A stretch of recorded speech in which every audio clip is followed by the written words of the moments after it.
দুই মাসি করে কিছু করলে তোমার করতে কি হয়েছে? তুমি তো কাপড় কি আরে এত লজ্জা করলি হয় নাক ভাঙে যাবে। কাকি তো আরো বেশি করে সম্মান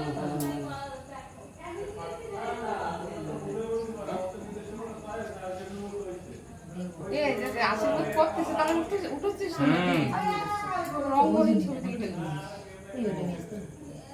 এই দাও একটা পনিটেল ফটো দাও।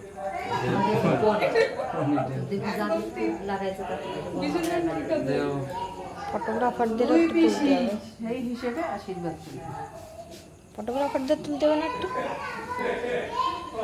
একজন লাইটম্যান ক্যামেরাম্যান। কম হয়ে গেছে আমি ভিডিও করতেছিলাম, ফটো ভিডিও তো পরে ফটো শুনলি গেল কোথায়